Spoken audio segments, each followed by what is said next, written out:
தொலைக்காட்சி நேயர்களுக்கு என் அன்பான வணக்கம். நான் உங்கள் கல்லாவிசு, புதுச்சேரியிலிருந்து.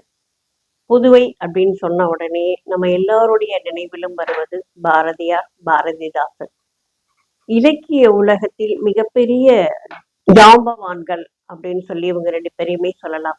இவர்கள் மட்டும் இல்லைங்க, புதுச்சேரியில இன்னும் நிறைய நிறைய கவிஞர்கள் இங்கே மிக பிரம்மாண்டமான படைப்புகளை கொடுத்திருக்கிறாங்க. அரவிந்தர் தொடங்கி தமிழ்வழி, புதுவை சிவம், இப்படி எண்ணற்ற கவிஞர்கள் இங்க வாழ்ந்திருக்கிறாங்க. அந்த வரலாறு அதனுடன் நிறைவடைந்து விடவில்லை, இன்றைக்கும் தொடர்ந்து கொண்டிருக்கிறது. புதுவை அப்படின்னு சொன்னாலே இலக்கிய உலகம் மிக அழகாக மிக சிறப்பாக இயங்கிக் கொண்டிருக்கிறது. தினம் ஒரு நூல் வெளியீடு, தினம் ஒரு நிகழ்வு, கவியரங்கம், கருத்தரங்கம் அப்படின்னு சொல்லி தொடர்ந்து நடந்துகிட்டே இருக்கும். அது புதுவையோட சிறப்பு அப்படின்னு சொல்லலாம், பெருமை அப்படின்னு சொல்லலாம். அப்படிப்பட்ட உலகத்துல நம்முடைய குமாரவேலு ஐயா அவர்கள் மிக சிறப்பாக இயக்கிக் கொண்டிருக்கிறார். அவர்கள் இன்றைக்கு இந்த சாதனை சிற்பி அப்படிங்கிற நிகழ்வுல நம்ம சந்திச்சு அவரோட உரையாட இருக்கிறோம். வணக்கம் ஐயா. வணக்கம். வணக்கம் அம்மா. முன் மீடியா தொலைக்காட்சி நேயர்களுக்கும் கவிதைவானில் கலாவிசி அம்மையார் அவர்களுக்கும் என்னுடைய அன்பான வணக்கங்கள். ஐயா, நீங்க சொல்லுங்க, உங்களுடைய வாழ்க்கை பயணம் எப்படி ஆரம்பிச்சது? நீங்க சொல்லியிருந்தீங்க நிறைய நான் கஷ்டப்பட்டுதான் இந்த நிலைமைக்கு வந்திருக்கேன் அப்படின்னு சொல்லிட்டு. இதுலயுமே ஆரம்ப காலம் அப்படிங்கிறது நிறைய தடுமாற்றங்களோட நிறைய கஷ்டங்களோட தான் ஆரம்பிக்கும். அதுவும் அந்த காலம் அப்படிங்கும்போது பிள்ளைங்களை படிக்க வைக்கிறதுக்கு கூட படம் இல்லாம நிறைய பெற்றோர்கள் கஷ்டப்படுவாங்க.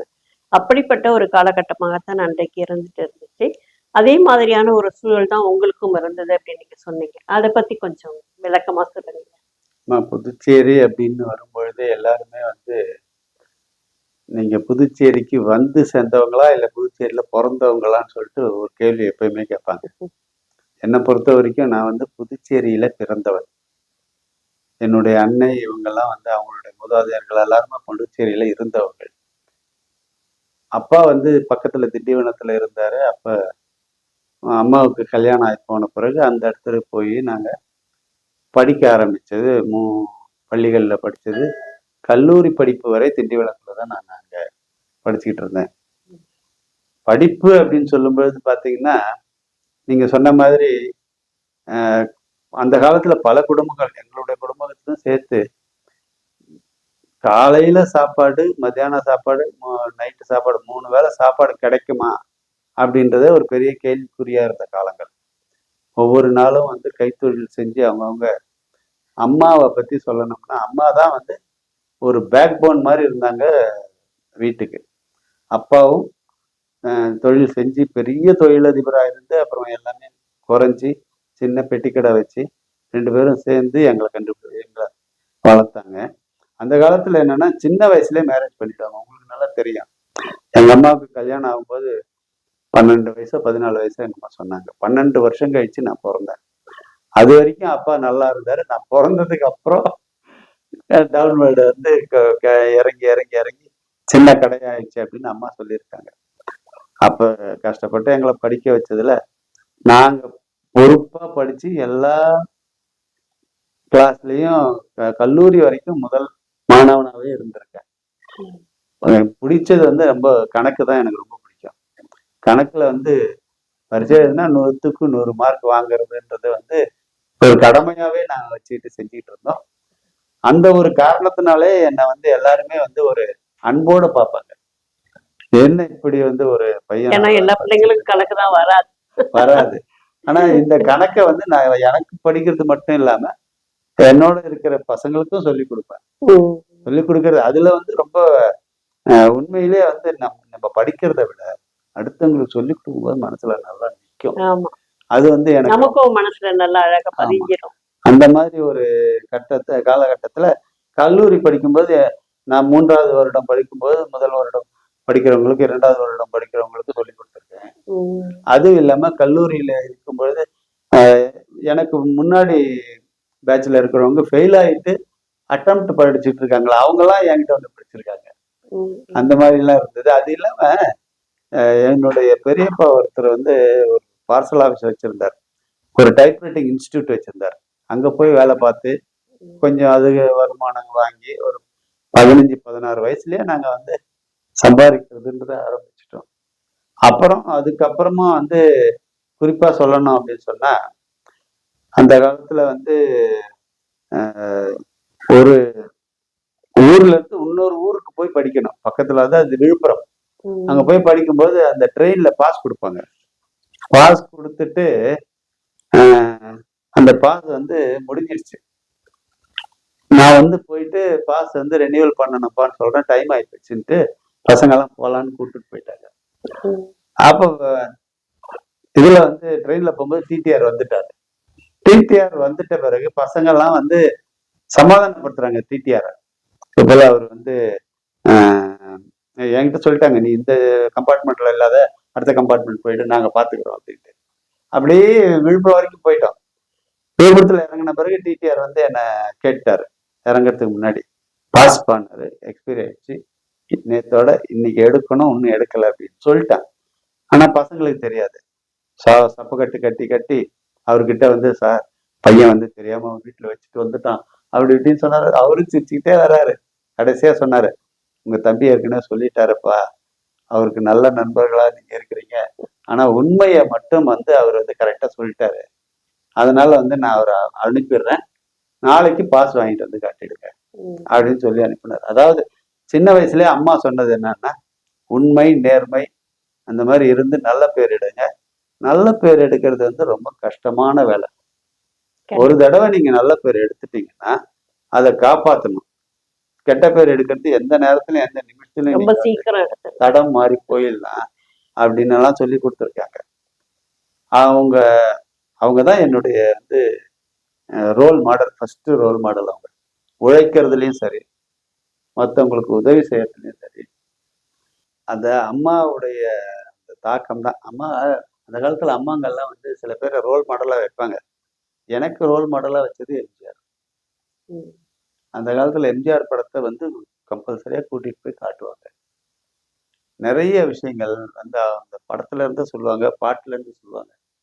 அம்மா வந்து நல்ல சிங்கர், நல்ல வந்து இலக்கியத்தினுடைய அடிப்படைன்றது எங்க இருந்து வந்தது எனக்கு அப்படின்னு சொன்னா அம்மா தான். அவங்க தான் வந்து ரெகுலரா படிப்பாங்க. கல்கி, சாண்டில்யன், அங்க வந்திருக்கிற ஆனந்த விடன், குமுதம், அது இது எல்லாமே வந்து பக்கத்து வீட்டுல வாங்குவாங்க. படிக்கிறது இவங்களை தான் இருப்பாங்க. அந்த மாதிரி நாங்க பார்த்துருக்கோம் அவங்க படிக்கிறதெல்லாம். கண்டிப்பாங்கய்யா. அதாவது ஒரு குழந்தையை வளர்க்கறது அப்படிங்கிறது வந்து சாதாரண விஷயம் இல்லை. இந்த காலத்துல உள்ள பெற்றோர்களும் சரி, அப்ப உள்ள பெற்றோர்களும் சரி, அப்ப வந்து குழந்தைங்க அதிகமா இருப்பாங்க. ஒரு 5, 6 இருக்கும் ஒவ்வொரு வீட்லயும். மினிமம் 5, 6 மேக்ஸிமம் 12ன்னு இருக்கும். இப்ப வந்து ஒரே ஒரு குழந்தை. ஆனா அந்த ஒரு குழந்தையை சமாளிக்கிறது அப்படிங்கிறது அவங்களுக்கு வந்து பெரிய விஷயமா இருக்கு. ஆனா அப்ப வந்து எந்த குழந்தை எந்த அ அ வகுப்புல படிக்குதுன்னு கூட பெற்றோர்களுக்கு தெரியாத ஒரு சூழல்லாம் கூட இருக்கும். அந்த மாதிரியான சூழல்லையும் கூட பெற்றோர்கள் வந்து தன்னுடைய பிள்ளைகள் வந்து நேர்மையா இருக்கணும், உண்மையா இருக்கணும். உண்மைய பேசல அப்படின்னு சொன்னா, பொய் சொன்னேன்னா சாமி கண்ண குத்திடும் அப்படின்னு சொல்லி மிரட்டியே நம்மகிட்ட இருந்து உண்மைய வாங்கிடுவாங்க. அந்த மாதிரியான ஒரு ஒரு அம்மா உங்களுக்கு கிடைச்சிருக்கிறாங்க.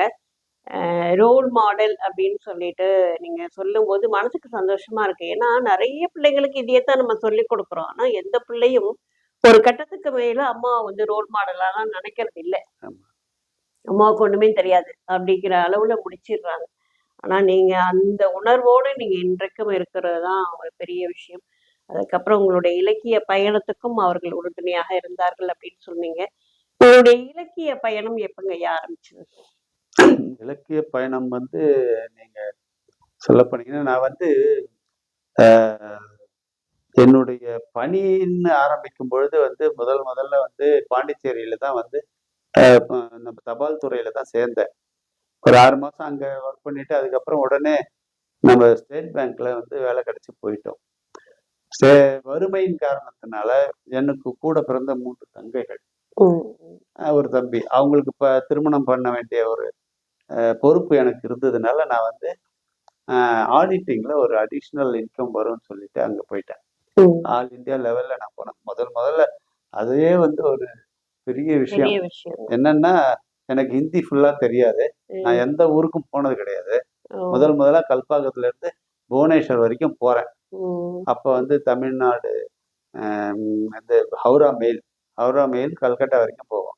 அதுல போற நடுவுல புவனேஸ்வர்ல நைட்ல இறங்கணும். ம். அது அவ்வளோ தைரியம் எங்க இருந்து வந்ததுன்னு கூட எனக்கு தெரியாது. இறங்கிட்டு அப்ப வந்து அந்த தேவை. ஆ இல்ல அப்ப வந்து கடித போக்குவரத்து தான் எல்லாருக்கும். ஆமா. நான் வந்து அவ்வளோ தூரம் போன பிறகு கடிதத்திலேயே எல்லாரும் பேசிப்போம். ம். அப்ப என்னுடைய கல்யாண சுந்தரம்னு ஒரு அ உதவி பொது மேலாளர், துணை பொது மேலாளர் இருந்தாரு. அவரு என்னுடைய கடிதத்த படிச்சுட்டு சொன்னாரு, "நீங்க கடிதம் எழுதுறது வந்து நேர்ல பேசுற மாரி இருக்கு" ம். அப்டின்னாரு. "நீங்க கவிதைகள், கட்டுரைகள் எழுதுனீங்கன்னா நல்லா எழுதுவீங்க. கொஞ்சம் எழுதுங்கன்னாரு. அதுதான் என்னுடைய இலக்கிய பயணத்தினுடைய முதல் முதல் அடி. அடி. யாரோ ஒருத்தருடைய தூண்டுகோல் இருக்கணும் தூண்டுகோல். இல்லைங்களா? யாரோ ஒருத்தர் சொல்லணும். அது சொல்லுவாங்கல்ல ஒரு பாட்டு, "வத்தி குச்சி பத்திக்காதுடா, யாரும் வந்து உரசுற வரையில." ஆமா. யாராவது வந்து ஒருத்தர் உங்ககிட்ட இந்த திறமை இருக்கு அப்படின்றத சொல்லணும். சொல்லலாம். அப்படியான ஒரு முதன்மை அதிகாரி உங்களுக்கு கிடைச்சிருக்கிறாங்க. அதுக்கு அடுத்ததாக உங்களுடைய பயணம் எப்படி ஆரம்பிச்சது? அப்பயே வந்து அவரு எழுதுனதுக்காக நான் வந்து ஒரு சாம்பிளுக்கு 2, 3 கவிதை எழுதி அனுப்பிச்சேன். இன்னைக்கும் ம். ஞாபகம் இருக்கு. "இளமையில் கள், முதுமையில் மண்" ம். அப்படின்னு ஒரு கவிதை. அதுக்கப்புறம் "அமைதி" அப்படின்ற தலைப்புல "தேடி தேடி அலைந்தேன், இருந்ததும் காணாமல் போய்விட்டது" அப்படின்னு ஒரு ம். கவிதை. அதுக்கப்புறம் "பொறுத்தார் பூமி ஆள்வார். ஆம், பொறுத்துக் கொண்டே இருந்தால் கழுத்தறுத்து குழி தோண்டி புதைத்து விடுவார்கள். நீங்கள் மண்ணைத்தான் ஆள வேண்டும், பூமியைத்தான் ஆள வேண்டும்" அப்படின்னு இந்த கவிதைகள் எழுதி அனுப்பிச்சப்ப அவர் அத படிச்சுட்டு, "உங்க வயசுக்கும், கவிதைக்கும் ஏதோ எங்கேயோ இருக்கு. எவ்வளவு தத்துவார்த்தமா இருக்கு உங்க கவிதைகள். கண்டிப்பா ம். நீங்க வந்து நல்லா வருவீங்க. எழுதுங்கன்னு" சொன்னாரு. அதுக்கப்புறம் நானும் இன்னொரு கவிதை எழுதி எடுத்துட்டு போய் ஒரு அண்ணன் இருந்தாரு. அவர்ட்ட காட்டுனேன். அவரு என்ன பார்த்துட்டு, "இதெல்லாம் கவிதையா? கவிதைன்னா ஒரு ஒரு பொருள் இருக்கணும். அது அந்த பொருள வச்சு நீங்க வந்து தொடர்ச்சியா எழுதணும். கொஞ்சம் கொஞ்சமா போகணும். பில்டப் பண்ணணும். அதெல்லாம் பண்ணுங்க. படிங்க. நெறைய படிங்க" அப்படி இப்படின்னாரு. எனக்கு ரொம்ப வருத்தமா போச்சு. அந்த ஏமாற்றத்துல நான் நிறுத்துனது தான் அப்ப. அதுக்கப்புறம் கவிதைய தொடவே இல்ல. இப்போ தூக்கி விடுறதும் மனிதர்கள் தான், இறக்கி விடுறதும் மனிதர்கள் மனிதர்கள் தான். தான். அடுத்து எங்க அந்த அந்த இலக்கிய தொடர்பு வந்ததுன்னா, 91ல நான் வந்து ஜிப்மர் கிளையில கிளரிக்கலா ஒர்க் பண்ணிட்டு இருக்கும்போது, விஜய் கிருஷ்ணன் அப்படின்னு ஒரு மேனேஜர் இருந்தார். இப்ப கூட ம். அவர் வந்து நல்ல ஒரு இலக்கியவாதி. கம்பன் தூர்தர்ஷன். கழகத்துக்கெல்லாம் அடிக்கடி ம். வருவாரு. ம். உங்களுக்கும் நல்லா தெரியும் அவங்கள. அவர் வந்து என்ன வந்து முதல்ல கேட்டார் நம்ப. "நீங்க தொடர்ந்து பயணிக்கலாம் இலக்கிய உலகத்துல" அப்படின்னாரு. ஆனா நான் வெளியில வந்துட்டேன். அவர் பயணிச்சாரு. ம். அப்புறம் தூர்தர்ஷன்ல போய் சேர்ந்து செய்தி வாசிப்பாளராகி, அதுக்கப்புறம் நாங்க 2 பேரும் மீட் பண்ணது சென்னையில. நான் மேனேஜரா இருக்கும்போது, அவர் பக்கத்து பிரான்ச்ல மேனேஜரா இருக்கும்போது, நான் வந்து மெட்ராஸ் யுனிவர்சிட்டில பிரான்ச் மேனேஜரா இருந்தேன். ம். அப்ப தூர்தர்ஷன் அக்கவுண்ட் எங்ககிட்ட. அதனால எங்களுக்கு வந்து டைரக்டர் இவங்கலாம் ரொம்ப நல்ல பழக்கம். அப்ப வந்து அவரும் அந்த செய்தி வாசிப்பாளரா இருந்தாரு. ம். தொடர்ச்சியா அந்த இலக்கிய பயணத்துல அவரு தேவையான ஒரு உதவிகள நம்மகிட்ட வாங்கிட்டு, அடுத்த கட்டத்துக்கு போயிட்டாரு. அதே நேரத்துல கவிதை உறவுன்னு ஒரு ஆமா. ஏர்வாடி ராதாகிருஷ்ணன், கலைமாமணி ஏர்வாடி ராதாகிருஷ்ணன் அவர்கள் எல்லாம் ஆமா. சேர்ந்து ஒரு இது நடத்திக்கிட்டு இருந்தாங்க அப்ப. அதுலயும் வந்து என்ன கூப்பிட்டாரு. ம். அப்ப நான் அந்த பக்கம் திரும்பி கூட பார்க்கல. ஒரு தடவ போய் உட்கார்ந்துட்டு, "மனதில் உறுதி வேண்டும்" அப்படின்ற ஒரு தலைப்புல கவிதை எழுதினேன். அங்க உட்கார்ந்து எழுதின கவிதை தான். ஆனா படிக்கிறதுக்கு பயம். ம். பயந்துட்டு கவிதை படிக்காமயே வந்துட்டேன் அன்னைக்கு. அப்படியெல்லாம் வந்து நடந்தது. ம். அது 2வது ஒரு இது. இது எல்லாமே தாண்டி வரும்போது கடைசியா அ பேங்க்ல வந்து நெறைய வேலை இருந்ததுனால, பொறுப்புகள் இருந்ததுனால, அதெல்லாம் வந்து அதிகமா நான் தொடல. 2வது வந்து பயம் ஒண்ணு. இன்னொரு இன்னொரு இடத்துல ஒருத்தர் பயமுறுத்தி விட்டது என்னன்னா, பேங்க்ல நீங்க வந்து கலைப்பயணத்துல இருக்கணும்னா பர்மிஷன் வாங்கணும். ம். முன் அனுமதி வாங்காம நீங்க எதுவும் செய்யக்கூடாது. அப்புறம் வந்து கேள்வி கேட்பாங்க அப்படின்னு. அது ஒரு பயம். யார்கிட்ட போய் கேட்கறது, முன் அனுமதி வாங்குறது அப்படின்னுட்டு, அதனாலேயே வந்து தொடாம விட்டுருந்தேன். இந்த இலக்கிய பயணத்துல வந்து என்னோட மிக முக்கியமான ஒரு தொடர்புல இருந்தது வந்து, அம்மாவ தாண்டி என்னுடைய தங்கையுடைய கணவர். ஓ. தங்கையுடைய கணவர் வந்து அவர் வந்து சென்னையில வந்து அ நான் கல்யாணம் பண்ணி குடுக்கும்பொழுது, அவர் வந்து தாய் பத்திரிகையில வந்து துணை ஆசிரியரா இருந்தவர். ம்ஹ்ம். அ வ இங்க அ அங்க துணை ஆசிரியரா இருந்தவர். அதுக்கப்புறம் வந்து அவருடைய அ பத்திரிகை உலகத்துல அவருடைய பயணம் தொடர்ந்தது. அதுக்கப்புறம் அவரு திரைப்படத் துறைக்கும் போனாரு. ம். திரைப்படத் துறையிலயும் வந்து கமலஹாசன் கூட வந்து துணை இயக்குனரா இருந்து ஒரு 6, 7 படங்கள்லாம் பண்ணிட்டு, ம். அது இருந்தாரு. அதுக்கப்புறம் வந்து அவரே சில திரைப்படங்கள இயக்கியிருக்காரு. ஒரு திரைப்படத்த அவர் வந்து தயாரிச்சும் இருக்காரு. அப்ப இந்த தங்கையினுடைய கணவர்ன்றதுனால அவர் கூட வந்து நாங்க வந்து தொடர்ச்சியா பயணிச்சுக்கிட்டு இருக்கும்பொழுது, அதனுடைய தாக்கமும் வந்து எங்களுக்கு கிடைக்குது. ம். அவரும் வந்து நம்மள வந்து ஒரு உந்துகோலா இருந்து, "நீங்க நல்லா தானே பண்றீங்க. பேசுறதெல்லாம் நல்லா பேசுறீங்க. எழுதுங்க." ம். அப்படின்னு சொல்லுவார். அப்ப பணி நிறைவு எனக்கு வரும்பொழுது நான் வந்து உதவி பொது மேலாளரா இருந்து ஓய்வு பெறுறேன். 2021ல. அப்ப வந்து கோவிட் வந்து முடியிற நேரம். ம். இந்த 2வது அலை. 2வது அலை முடியுது. அந்த நேரத்துல அ எல்லாருக்கும் பெரிய பெரிய அ மீட்டிங்லாம் நாங்க அரேஞ்ச் பண்ணி பண்ணுவோம். ம். என்னுடைய பொது மேலாளர் ரிட்டயர் ஆகும்போது ஒரு பெரிய ஹோட்டல்ல மீட்டிங் பண்ணி, ஒரு பாட்டு கச்சேரி வச்சு, எல்லாம் ஒரு பெரிய விழாவா நடத்தணும். அந்த மாரி விழாக்களுக்கு எங்களுக்கு வாய்ப்பு இல்லாம போயிடுச்சு. ம். அப்பதான் என்னுடைய தங்கையினுடைய கணவர் அவர் என்ன சொன்னாருன்னா, நீங்க என்ன சொல்ல நெனச்சீங்களோ, அத வந்து ஒரு புத்தகமா எழுதுங்க. ம். ஒரு 40 பக்கம் எழுதுனா போதும். நான் புத்தகமா போட்டு தரேன். நீங்க வந்து எல்லாருக்கும் குடுத்துருங்கன்னாரு. அப்ப அவரு சும்மா சொல்றாருன்னு சொல்லிட்டு விட்டுட்டேன். அதுக்கப்புறம் மறுபடியும் அடுத்த வாரம் வரும்போது அது மறுபடியும் கேட்டார். ஆ. ஓ! இவரு ரொம்ப சீரியஸா இது பண்றாருன்னு சொல்லிட்டு எனக்கு சொன்னார். ஒரு 20 தலைப்பு குடுத்துக்கோங்க. அந்த தலைப்புக்குள்ள எழுதுங்க. ம். ம். ம். அப்படின்னு மறுபடியும் ஒரு உந்துதல் குடுத்தாரு. அதுக்கப்புறம் தான் சரின்னு சொல்லிட்டு, அதுக்கு தலைப்பு நான் பேச நினைத்ததெல்லாம் அப்படின்னு ஒண்ணு குடுத்துட்டு, அ அத வந்து ஒரு 20 தலைப்பு எழுதி குடுத்தேன். ம். அது பத்தாது இன்னொரு 10 தலைப்பு எழுதுங்க அப்படின்னாரு. அதையும் எழுதி குடுத்துட்டு, ம். அவரு அந்த புத்தகத்த வந்து ஒரு 4 நாள்லயே ரெடி பண்ணி எடுத்துட்டு வந்து என்கிட்ட குடுத்துட்டாரு. ஓ. அந்த புத்தகத்த பார்த்த உடனே அட்டைப்படுத்த பார்த்தோனே எனக்கு வந்த சந்தோஷம் இருக்குப்பா. அவ்வளவு நல்லா அவ்வளவு அருமையா இருந்தது அந்த புத்தகத்த ம். பார்க்கும்போதே எனக்கு.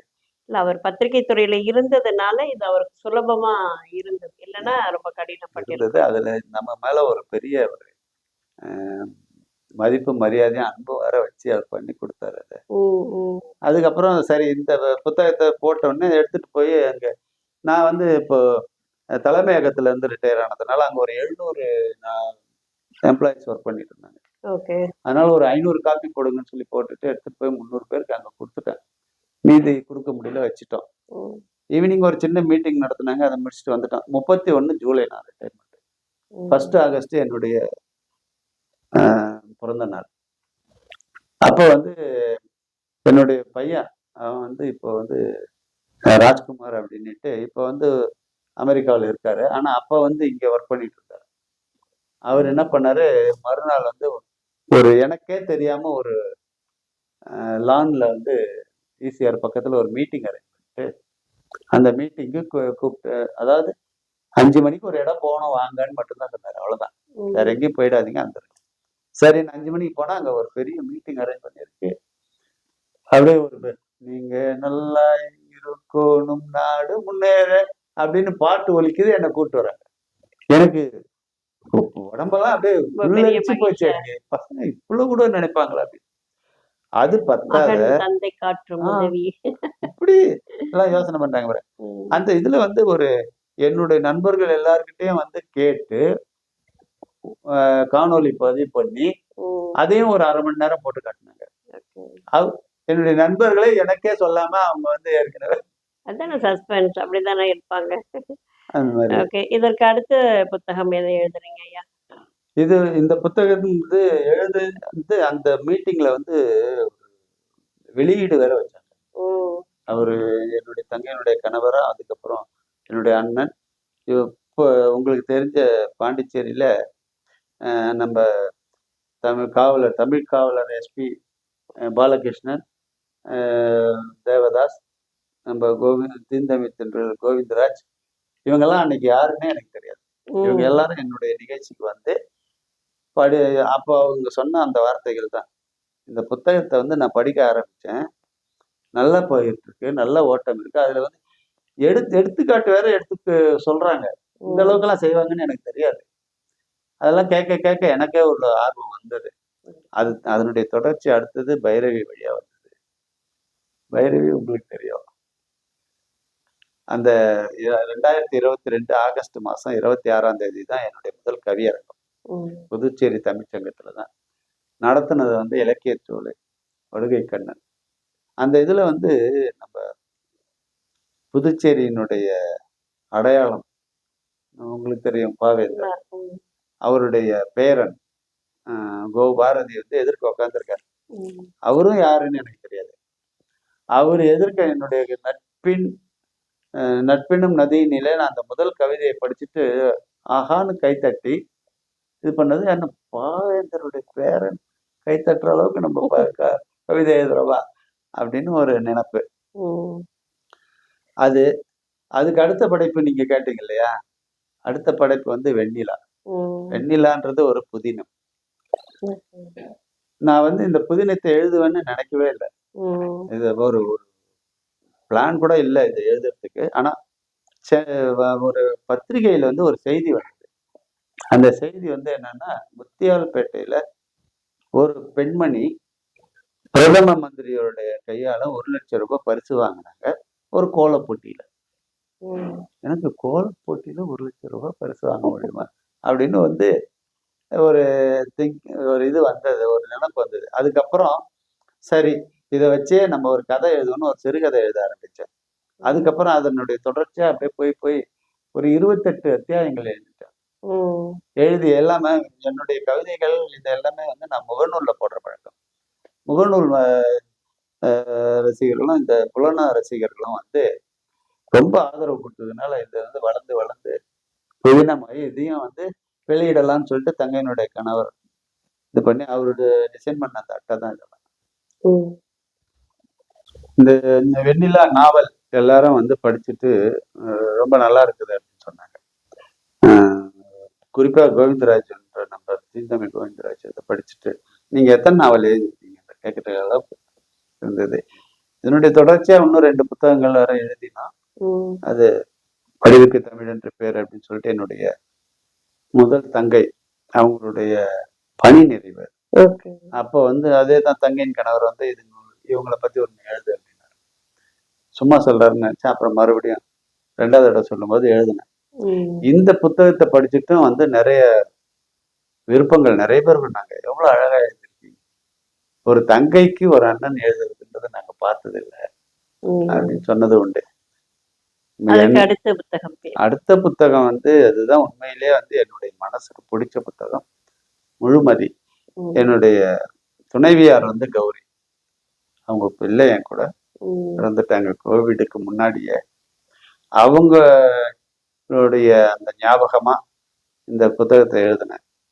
அவங்க எந்த ஒரு காரணத்தினால இறந்துட்டாங்களோ அதை அவங்க இறக்காத மாதிரி அவங்க இன்னும் இருக்கிற மாதிரி கற்பனை பண்ணிட்டு அந்த கதையை எழுதி வச்சிருக்கேன். உங்க மனைவி மேல நீங்க நிறையவே அன்பு வச்சிருக்கீங்க அப்படிங்கிறது எங்களுக்கு தெரியும். நிறைய அவங்கள பத்தி நீங்க பேசியிருக்கீங்க. ஸோ அப்படி ஒரு தாக்கத்தை ஏற்படுத்தியிருக்காங்க அவங்க கிட்ட அப்படின்னு சொல்லணும் இல்லைங்களா? பெண்மணின்னு சொன்னா என்னுடைய மனைவிதான் உயர்ந்த ஸ்தானத்துல இருக்கிறவங்க, வேற யாருமே கிடையாது.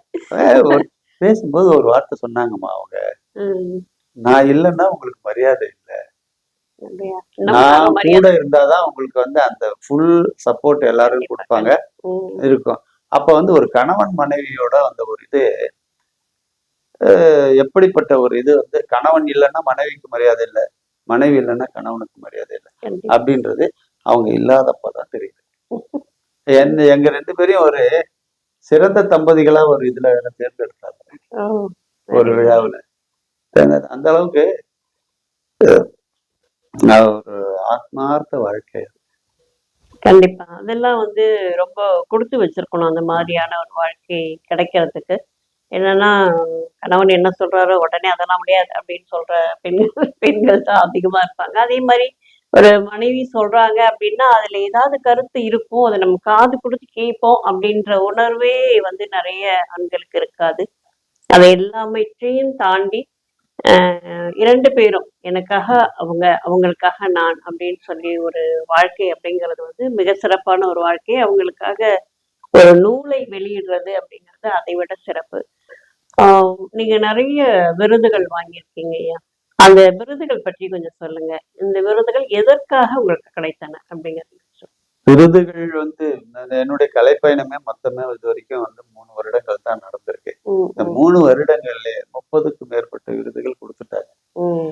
அந்த விருதுகள்லே எனக்கு வந்து உண்மையிலே நான் ரொம்ப சந்தோஷமா ரொம்ப விருப்பப்பட்டு வாங்கின விருதுகள் 2 சொல்லலாம். ம். ஒண்ணு வந்து நம்முடைய எடப்பாடி ராதாகிருஷ்ணன் கலைமாமணி அவர்கள் வந்து 53வது ஆண்டு கவிதை உறவினுடைய இதை கொண்டாடும் பொழுது ம். ஆஹ், ஒவ்வொரு வருடமும் நல்ல எழுத்தாளர்களுக்கு கொடுக்கிற விருது அது. ம். எழுத்துச் செம்மல் விருது. ம். இந்த விருதுக்கு என்ன வந்து அவர் வந்து தேர்ந்தெடுத்து நீங்க வந்து வரீங்களா அப்படின்னு கூப்பிட்டாரு. நான் வந்து எப்படிப்பட்ட விருது கொடுக்குறீங்க நீங்க, வரீங்களான்னு வேற கேக்குறீங்க, கண்டிப்பா வரேன்னு சொல்லிட்டு அந்த ம். விருது வந்து யாருடைய கையால வாங்கினோம்னா எழுத்தாளர் சிவசங்கரி, ஓ! நல்லி குப்புசாமி, அதுக்கப்புறம் நம்ம இறையன்பு சார், ம். இவங்க 3 பேர் இருந்து மேடையில இருந்து கொடுக்குறாங்க. டைரக்டர் எஸ்பி முத்துராமன் சார் வந்து அந்த நிகழ்ச்சியில கலந்துக்கிட்டு பேசுறாரு. ம். ஏறக்குறைய ஒரு 10 பேருக்கு அந்த விருது கொடுத்தாங்க. ஓகே. அது வந்து முதல்ல எனக்கு வந்து கிடைத்த ஒரு நல்ல ஒரு அங்கீகாரம் அப்படின்னு நினைக்கிறேன். கண்டிப்பா. இது எனக்கு ஆச்சரியம் வேற எப்படி என்னுடைய பேர் அங்க போச்சுன்றது. ம், ம். ஏன்னா நம்ம எழுதுற அந்த எழுத்தினுடைய தன்மை நிறைய பேர் வந்து பேச்சு பொருளாகி அது அவங்களுடைய இதுக்கு போய் அவங்க கூப்பிட்டு, அதுவும் வங்கிக்கு வங்கி அது ஒரு இது இருக்கு. ம். அவரும் வந்து வங்கி ஆமா, அதிகாரி. ஆமா. நம்ம வங்கியில இப்படி ஒரு அதிகாரி இருக்காருன்னு சொல்லி கேட்டு அதையும் ம், பண்ணியிருப்பாங்க. ம், இது ஒண்ணு. 2வது நம்ம கண்ணதாசன் இலக்கிய கழகம் புதுச்சேரி. ம். அவங்க வந்து அஹ், தமிழ் பணி செம்மல் விருது ம். கொடுத்தாங்க. ஒரு 2, 3 பேருக்கு 4 பேருக்கு கொடுத்தாங்க. ஓகே. அதுல இந்த வருடத்துல எங்களுக்கு செலக்ட் பண்ணி கொடுத்தாங்க. அதாவது விருதுன்றது வாங்குறது பெருசு இல்ல. நமக்கு கொடுக்கலன்னு 4 பேர் சொல்றாங்க பாருங்க. இவருக்கு எப்படி கொடுத்தாங்க அப்படின்னு. ஆமா. அந்த இதெல்லாம் வந்து நமக்கு குடுக்கலையேன்னு கூட கிடையாது. இவருக்கு எப்படி குடுத்தாங்க அப்படிங்கிறது. அப்படின்னு கேட்கறதெல்லாம் கூட இருக்கு. ஆமா. இதையும் தாண்டி வந்து வரலாறு சம்பந்தப்பட்டது வரலாற்று செம்மல்னு ஒரு இது. ம். பாரதியார் விழாவில் கொடுக்கும்போது பாரதி செம்மல்னு ஒரு விருது. அப்படின்னு பாத்தீங்கன்னா இந்த புத்தகத்துல கொடுத்துருக்கேன் ஒரு 20, 25 விருது. ம், ம். அதையும் தாண்டி இன்னொரு 4, 5 விருது இப்ப வாங்கியிருக்கோம். இலக்கிய பயணத்துல இன்னொரு விஷயத்த பத்தி நான் வந்து சொல்லியே ஆகணும். இந்த 3 வருடங்கள்ல இவ்வளவு விருதுகள் வாங்கியிருக்கேன்னு நீங்க சொல்லியிருக்கீங்க. இதுக்கு வந்து நான் முக்கியமா ஆஹ், சொல்ல விரும்புறது வந்து என்னுடைய ஆசான் நேதல் நாடன் அவர்களைத்தான் சொல்லணும். புது கவிதை எழுதிக்கிட்டு இருந்த என்ன மரபு கவிதையில வந்து ஆழமா படிக்க வச்சு என்னை இந்த லைன்ல கொண்டு வந்ததே அவர்தான். தினமணின்ற ஒரு பத்திரிகையில யாப்பறிந்து பாப்புனைவோம் என்கின்ற ஒரு வகுப்பு நடத்த போறேன்னு அவர் கொடுத்த விளம்பரத்தை பார்த்து அவர் கூட போய் சேர்ந்தேன் நான். என்னுடைய அண்ணன் சின்னசேகர் தான் அவர் வந்து அறிமுகப்படுத்தினாரு. அப்போ வந்து 40 வகுப்புகள் அவரோட சேர்ந்து நான் என்னுடன் இருந்த மற்ற கவிஞர்கள், கவிஞர் முருகுமணி, கவிஞர் வீரமுருகையன், இவங்க தான் வந்து கடைசி வரைக்கும் இருந்து படிச்சவங்க. மற்றவங்க எல்லாம் இடைநிற்றல் ஆயிட்டாங்க. இந்த 3 பேருமே சிறந்த கவிஞர்களா இந்த புதுச்சேரியில நாங்க வளம் வந்துகிட்டு இருக்கோம். இப்போ அவருடைய கொடுத்த அந்த மரபு கவிஞர் அந்த இதுலதான் வந்து இந்த விருதையும் சிறப்பான ஒரு விருதையும் நான் வாங்கக்கூடிய அளவுக்கு இந்த கண்ணதாசன் நம்ம இலக்கிய கழகம் புதுச்சேரி வந்து கொடுத்துருக்கு. அது இல்லாத ஏற்கனவே நான் உங்களுக்கு சொன்ன மாதிரி திருவாடி ராதாகிருஷ்ணன் அவர்களுடைய அந்த கவிதை உறவு 53வது ஆண்டு விழாவில் இறையன்பு, சிவசங்கரி, நம்மளுடைய எஸ்பி முத்துராமன் இவங்களுடைய கையால் வாங்கின விருதும் வந்து அப்படிப்பட்ட ஒரு வழியில தான் வந்தது. இந்த பயணத்துல என்னுடைய தங்கையினுடைய கணவருடைய மூலியமா வந்து முத்துலிங்கம், கவிஞர் முத்துலிங்கம் அவர்களையும், அதோட வந்து நம்முடைய நடிகர் சிவகுமார் அவர்களையும், அதுக்கப்புறம் வந்து இன்னும் அமுதபாரதி என்கின்ற ஒரு ஓவிய கவிஞர், இந்த மாதிரி ஒரு நல்ல அறிவுமதி, அப்புறம் பாரதி பாஸ்கர், பாரதி கிருஷ்ணகுமார், இந்த மாதிரி பெரிய ஆளுமைகளோட பயணிக்கிற ஒரு வாய்ப்புகளும் எனக்கு கிடைச்சிருக்கு அப்படின்றத சொல்லிக்கிறதுல நான் ரொம்ப பெருமைப்படுறேன். ரொம்பவே சந்தோஷமா இருக்குங்க ஐயா கேட்கும்போது. அதாவது 3 வருட காலங்கள் தான். அந்த 3 வருட காலத்துல புதுவையில நீங்க வந்து ஒரு நல்ல ஒரு இலக்கிய வட்டத்துக்குள்ள உங்களுடைய பயணம் இருந்திருக்கு அப்படிங்கிறது வந்து மிக சிறப்பான விஷயம். புதுவையை தாண்டி சென்னையிலும் நீங்க தடம் பதிச்சிருக்கீங்க. சென்னையிலையும் வந்து ஒரு நல்ல ஒரு விருது வாங்கியிருக்கீங்க. அது வந்து எருவாடி ராதாகிருஷ்ணன் ஐயாலாம் வந்து பல காலமா வந்து 50 ஆண்டு மாத ஆமா மாத இதழ் நடத்திட்டு இருக்காங்க. நாங்க அவங்க எல்லாம் ஒண்ணா சேர்ந்து மாத இதழெல்லாம் பகிர்ந்துட்டு இருக்கிறோம். ஸோ நிறைய நிகழ்வுகளுக்கு நானும் போயிருக்கேன் சென்னைக்கெல்லாம். அந்த மாதிரியான ஒரு ஆளுமை கிட்ட வந்து ஒரு விருது வாங்குறது அப்படிங்கிறது வந்து மிக சாதாரண விஷயம் இல்லை. அப்படி உங்களுடைய பயணம் வந்து ரொம்ப சிறப்பாவே இருக்கு. இதை தாண்டி உங்களுடைய வேறு பணிகள் என்ன நடந்துகிட்டு இருக்கு? இப்போ நீங்க வந்து ஓய்வு காலத்துல இருக்கீங்க. எந்த ஓய்வுல உங்களுடைய பணி வேற எந்தெந்த சிக்கல் எல்லாம் இருக்கு? நான் வந்து இப்போ மறுபடியும் அம்மாவை தான் சொல்லுவேன். அம்மா அவங்க பண்ண அந்த கொடுத்த அடித்தளம் தான் என்னுடைய வாழ்க்கையிலேயே வந்து சிறப்பா வாழ்க்கை அமையறதுக்கான ஒரு இது. அவங்க ரோல் மாடல் கொடுத்தது எம்ஜிஆர். எம்ஜிஆரை பத்தி நான் பேசும் பொழுது எல்லாருக்குமே தெரியும், அவர் வந்து ஒரு 8வது வள்ளல். கையில இருக்கிறத எடுத்து கொடுக்கும் பொழுது எண்ணி கூட பார்க்க மாட்டாரு. அந்த மாதிரியான ஒரு மனப்பான்மை வந்து எனக்கும் உண்டு. நம்முடைய புதுவையில சில குடும்பங்கள் வந்து கந்து வட்டி வாங்கி கஷ்டப்படுறதெல்லாம் பார்த்துருக்கேன். அப்படி பார்த்த ஒரு 2 குடும்பங்கள்ல அந்த கந்து வட்டியிலேருந்து அவங்கள மீட்டு கொடுத்து அவங்களோட ஃபேமிலி வந்து ஒரு மூச்சு விட்டு வாழ்ற அளவுக்கு 2 குடும்பத்தை பண்ணி வச்சிருக்கேன். அது சொல்லக்கூடாது, இருந்தாலும் நீங்க கேட்டீங்க அப்படின்றதுக்காக சொல்ல. இதெல்லாம் பெரிய விஷயம். வந்து கந்து வட்டியினால எத்தனையோ குடும்பங்கள் அழிந்து போயிருக்கு. அதெல்லாம் வந்து சாதாரண விஷயம் இல்லை. அது காவல்துறைக்கு போனாலும் அதற்கான சரியான தீர்வு அப்படிங்கிறது வந்து கிடைக்கிறது இல்லை பெரும்பாலும். அதனால வந்து அந்த விஷயத்துல நீங்க தலையிட்டு இருக்கீங்க அப்படின்னு. ஏன்னா கந்து வட்டி கொடுக்குறவங்க வந்து ஒரு சாதாரண மனிதர்களா இருக்க மாட்டாங்க. அவங்க கொஞ்சம் ஆளுமை மிக்கவர்களா இருப்பாங்க. அங்கெல்லாம் நம்ம போய் இடையில பூந்து சில விஷயங்கள் செய்யணும்னா அதுக்கு மனசுக்குள்ளேயும் கொஞ்சம் தைரியம் வேண்டும் இல்லையா? அவங்க முதல் குடும்பத்துல இருந்தவங்க வந்து என்னுடைய மனைவிக்கு ரொம்ப தெரிஞ்சவங்க. என்னுடைய மனைவி இறந்த பொழுது அவங்க வந்து கதறினாங்க.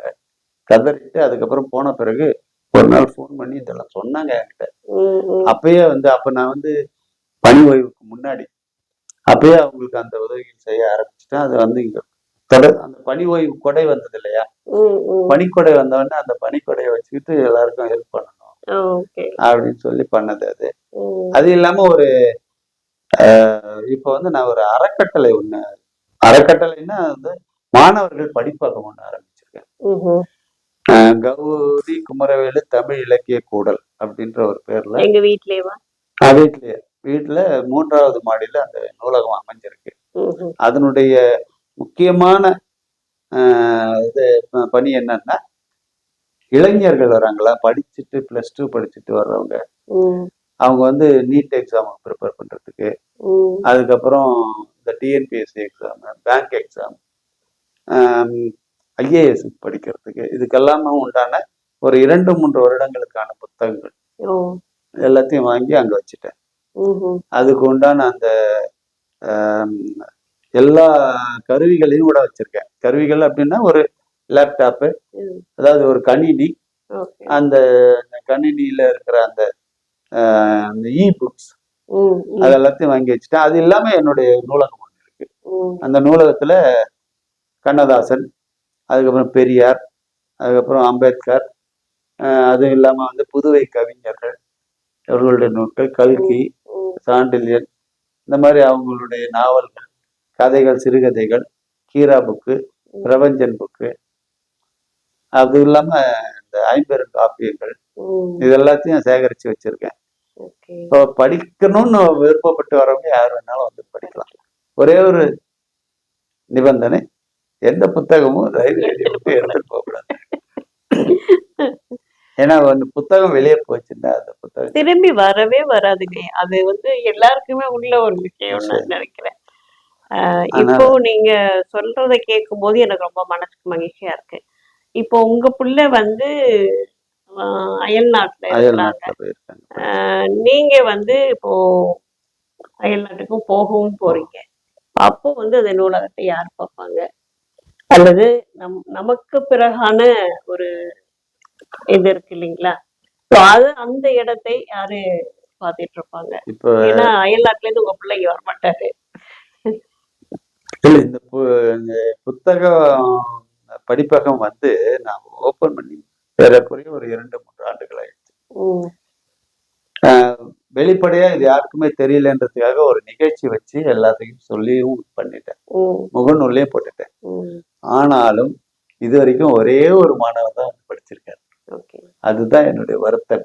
ம். ஆனா புத்தகங்கள் மட்டும் இப்போ இந்த புத்தக கண்காட்சி நடக்கும்பொழுது கண்டிப்பா வாங்கிடுவேன். ம். புதுவையில ஆமா. புத்தக கண்காட்சி நடந்துகிட்டு இருக்கு. ஒவ்வொரு புத்தக கண்காட்சிக்கு போகும்போது ஒரு 10,000க்கு புத்தகங்கள் வாங்கி ம். அந்த நூலகத்துல வச்சிருவேன். இந்த தடவையும் வந்து புத்தகங்கள் வாங்கி வச்சிருவேன். வாங்கி வைக்க வேண்டியது நம்மளுடைய கடமை. இடம். படிக்க வேண்டியது மாணவர்களுடைய கடமை. இல்ல அது கொஞ்சம் கொஞ்சமா ஆமா. தாங்க தெரியும். இப்போ நமக்கு முன்னாடி ஜோதிதாசன் ஒரு ஐயா இருந்தாங்க தெரியுங்களா உங்களுக்கு? ஆ சொல்லுங்க. ஜோதிதாசன் ஒரு ஐயா இருந்தாங்க. அவங்க வந்து கிட்டத்தட்ட வந்து ஒரு ஒரு 60, 70 ஆண்டுகள் உள்ள புத்தகங்களை, அதாவது கல்கி, மாத இதழ் அந்த அந்த இதுல வந்த புத்தகங்கள் இப்படி எல்லாத்தையும் வீடு முழுவதும் புத்தகங்களா இருக்கும். அவரு மறைவுக்கு பின்ன அந்த புத்தகம் என்ன ஆச்சுன்னு நான் போய் போய் சொல்லுவேன். ஐயா அதெல்லாம் வந்து கலைப்பண்பாட்டு துறையில ஏதாவது ஒரு ஆமா. ஆவணப்படுத்துங்க. இல்ல இந்த வீட்ல எதையாவது ஒரு ரூமையாவது இது பண்ணி ஆனா அங்க நிறைய மாணவர்கள் வந்தாங்க. ஏன்னா அது ஈஸ்வரன் கோவில் தெருவுலயே இருக்கும். அதனால அங்க மாணவர்கள் வந்து நிறைய பேர் வந்து படிச்சுட்டு போவாங்க. அது மாதிரியான ஒரு தளம் நீங்க அமைச்சிருக்கிறீங்க இப்ப அப்படிங்கும்போது இது அது ரொம்பவே 3வது மாடியில இருக்கு. அதனால அது ஒருவேளை ஒரு வர மாட்டேன்றாங்களோன்றது. இப்ப அது வந்து முதல் மாடியா இல்ல கீழ்த்தளத்துக்கு கொண்டு வரதுக்கான ஒரு ஐடியா இருக்கு. இல்லைங்க மாணவர்கள் ஏறிடுவாங்க. அது அது வந்து அங்க இருக்கு அப்படிங்கிற விஷயம் தெரியணும். அப்புறம் இன்னொன்னு நீங்க கேட்டீங்க, அயலகம் போயிட்டோம்னா அது என்ன ஆகும் அப்படின்ட்டு. என்னுடைய மனைவியோட அம்மா, அண்ணன்லாம் பக்கத்துல தான் இருக்காங்க. ம். அவங்க கையில சாவிய குடுத்துட்டு, வீட்டையே குடுத்துட்டு, அஹ் நீங்க பார்த்துக்கோங்க அப்படின்னு சொல்லிட்டு போயிடுவேன் நானு. இது ஒரு நல்லது. அது புதுச்சேரியில இன்னொரு விஷயம் கூட சொல்ல மறந்துட்டேன் நானு. இப்போ நான் வந்து இந்த ஜோதி கண் மருத்துவமனைன்னு ஒரு இடத்துல வந்து ஒரு சித்திரை திருவிழா நடந்தது அப்ப. அதுக்கு வந்து ஒரு இதுக்கு வந்தேன். அந்த இது வந்து கவிதை வாணில் கலாவிசு அப்படின்னு. நீங்களும் யாரையோ முதல்ல அங்கதான் பாத்துறாரு. Okay okay. அந்த இது படிக்கும்போது அப்ப உங்களை பத்தி சொன்னாங்க. இது போல வந்து நீங்க வந்து PPA புதுச்சேரி பெண்கள் அமைப்புன்னு ஒண்ணு அமைப்பு வச்சு நீங்க வந்து எவ்வளவு தூரம் பண்ணியிருக்கீங்க அப்படின்றதும், அந்த ஜவுளி கடையில பொம்மைங்க வைக்கிறதுல நீங்க என்ன போராட்டங்கள் நடத்துனீங்க அப்படின்றதெல்லாம் வந்து அப்ப சொன்னதெல்லாம் வந்து நாங்க கேட்டு உங்க மேல வந்து ஒரு தனி மரியாதை எனக்கு அன்னைக்கு வந்தது. அது வந்து இப்போ இந்த நேரத்துல உங்ககிட்ட சொல்லிக்கணும்னு ஆசைப்படுறேன். ரொம்ப நன்றிங்க. திடீர்னு எதிர்பாராம ஒரு ஆச்சரியத்தை கொடுத்துருக்கீங்க. ஏன்னா அது நாங்க செஞ்சது ரொம்ப பேருக்கு தெரியாது. ஆனாலும் அது ஒரு கடுமையான போராட்டம். ஏன்னா ஒரு கார்ப்பரேட்டை எதிர்த்து நம்ம பண்ணோம் அப்படிங்கிறது வந்து ஒரு கடுமையான போராட்டமா தான் இருந்துச்சு. காவல்துறையில எங்களுக்கு கொஞ்சம் உதவி செஞ்சாங்க. அதனால அதை நல்லபடியா முடிக்க முடிஞ்சது. அதற்கு அடுத்ததான உங்களுடைய எதிர்கால திட்டம் அதை பற்றி. இன்னொன்னு நீங்க இப்ப போராட்டம்னு சொல்லிட்டீங்க. போராட்டம்னு சொன்ன உடனே இந்த போராட்டம் தமிழை காப்பதற்கான ஒரு போராட்டம், இந்த தமிழ் உரிமை இயக்கம், அதுக்கப்புறம் இந்த வணிக பலகைகள் மாற்றுதல் அப்படின்னு சொல்லிட்டு அதுல வந்து நம்ம புதுவையில சொல்லும் பொழுது இளங்கோ, பாவாணன், புதுச்சேரி படைப்பாளர் இயக்கத்தினுடைய செல்வன், அப்புறம் கவியுகன், இந்த மாதிரி ஒரு பெரிய ஆளுமைகள், தமிழமல்லன், இந்த மாதிரி பெரிய ஆளுமைகள் தொடர்பெல்லாம் வந்து எனக்கு ஏற்பட்டது. அப்ப அவங்களுடைய போராட்டங்கள் எல்லாம் கலந்துகிட்டும் இருக்கிறோம், போயிருக்கிறோம், அது போகணும் வந்தோம். அதாவது போராடுகின்ற அந்த ஒரு இது வந்து எவ்வளவு. கண்டிப்பாங்கய்யா. எல்லாத்தையும் நம்ம பார்த்துட்டு கடந்துட்டு போய்கிட்டே இருந்தோம்னா நம்ம வந்து ஒரு எழுத்தாளரா இருக்கிறதுல அர்த்தமே இல்லைங்க. நம்ம வந்து ஒரு ஒரு ஒரு விளக்கத்தை நம்ம கொடுக்குறோம், இப்படி இருக்கணும்னு நம்ம சொல்றோம், சமூகம் இப்படி இருக்கணும் அப்படின்னு சொல்றோம். அப்ப அந்த சமூகத்தினுடைய ஒழுக்கம் சார்ந்த விஷயங்களையும் நம்ம கவனத்துல எடுத்துக்கணும் இல்லைங்களா? அப்ப இந்த வகையில வந்து நமக்கு வந்து இந்த பேராசிரியர் இளங்கோ அவர்கள் வந்து எனக்கு 40 ஆண்டு காலமா தெரியும் அவரு. அப்ப வந்து எனக்கு இந்த இலக்கிய உலகத்துல பயணிக்கும் போது அது வந்து கொஞ்சம் ரொம்ப வந்து கொஞ்சம் அனுகூலமா இருந்தது. அவருடைய அறிமுகங்கள் எல்லாம் எனக்கு அணிந்துரை கொடுத்ததெல்லாம் அவர் தான். புத்தகத்துக்கு அவர் அணிந்துரை வாங்குறது அவ்வளவு கஷ்டம்னு சொல்லுவாங்க. என்னுடைய புத்தகத்தை கொடுக்கும்போது ஆனா அவர் அதை பார்த்து தரத்தை பார்த்து தான் கொடுக்குறாரு. கண்டிப்பா கண்டிப்பா. முதல் வெண்ணிலாவுக்கு அவர் அணிந்துரை கொடுத்தாரு. அடுத்து முழுமதிக்கு வந்து சிறுகதைகள்ன்றதுனால அவரு பூபதி பெரியசாமி நீங்க கேளுங்க அப்படின்னு அவர் பார்த்துட்டு அப்புறம் அவரு தான் கொடுத்தாரு. அந்த மாதிரி எல்லாரும் யார் யார் எது எதுல எக்ஸ்பர்ட்டோ அவங்கள போய் பாருங்க அப்படின்னு சொல்லி பண்ணிடுவாரு. அந்த மாதிரி போயிருக்கு. இதுல வந்து ரொம்ப சொல்லக்கூடியது என்னன்னா, நம்ம வந்து எல்லா கவியரங்கங்களிலும் கலந்துக்கிறோம். அதனால வந்து அடிமட்டத்துல இருந்து மேல் மட்டம் வரைக்கும் எல்லாருக்கூடயும் பழகுற வாய்ப்பு கிடைக்குது.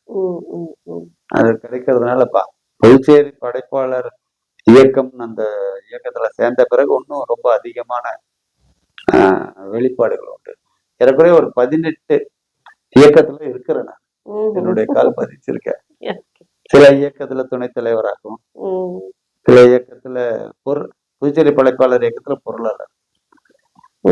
அதெல்லாம் வந்து சில நல்ல ஒரு அனுபவத்தை கொடுக்குது. கண்டிப்பா. விருது வாங்குறது ஒரு பெரிய மகிழ்ச்சி இல்லை. இந்த சமூக சேவை செய்யறோம் பாருங்க. 1000 பனைமரம் நட்டோம் புதுச்சேரி படைப்பாளர் இயக்கத்து வழியா. 1000 பனை, கரசூர் ஏரிக்கரை, ஆனந்தன், அங்க சிவசுப்பிரமணியன் ஒருத்தர் இருந்தார், அந்த ஊருக்காரர், அவரு தான் ஏற்பாடு பண்ணாரு.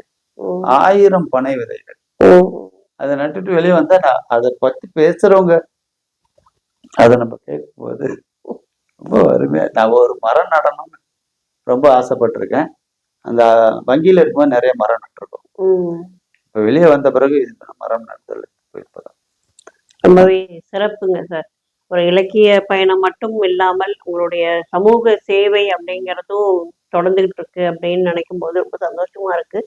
இயற்கையும் இயற்கை சார்ந்த விஷயங்களும் தான் மனிதர்களை மிக சிறப்பான பாதைக்கு அழைத்து செல்லும், நல்ல ஒரு ஆரோக்கியத்தையும் கொடுக்கும் அப்படிங்கிறத ஒரு எண்ணத்தை நீங்க வந்து 1000 பனை மரங்களை நட்டு அதையும் செயல்படுத்தி இருக்கிறீர்கள்.